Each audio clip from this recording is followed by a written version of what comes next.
Mayong adlaw, usa ka minor de edad ang narescue human nga nalambigit sa drug race sa Bagua Playa, Davao City netong Disyembre 16 ning tuiga. Nakahiagom kini og samad sa kalawasan human nga matud pa gigukod sa mga personahe sa kapulisan. Apan gibarugan sa kapulisan nga igo lamang nila girespondihan ang nadawat nga report sa Balyok PNP nga dunay mga nag-drug race sa MacArthur Highway, Barangay Bagua Playa, Davao City. Din dito nakita ang tulo ka mga individual nga naka-motorsiklo kinsa paspas nga miikyas padulong sa Turil area.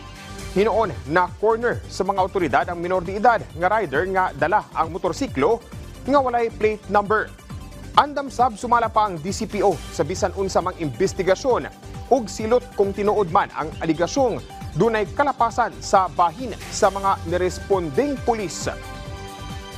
Ato alang yung reminder no, during the pag-rescue, isa sa minor nag-drive nga wala lisensya, siyempre minor, and then ang motorcycle is wala plate number.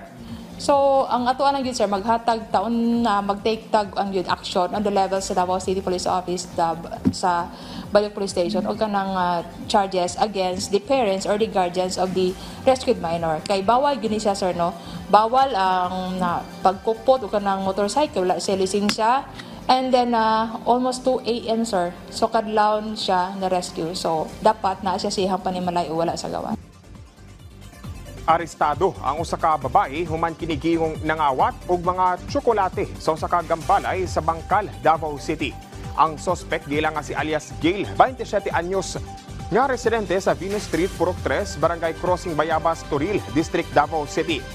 Sa investigasyon sa kapulisan, nasayran nga usa ka security guard ang nakasakop niini niadtong Lunes, Disyembre 16 ning tuiga. Di nakita niini nga dunay kaduda-duda nga lihok ang babae nga matud pa gisulod sa iyang shoulder bag ang mga tsokolate. Paspasab nga mi-exit sa tindahan ng babae, rason nga ihadayon kining gigukod.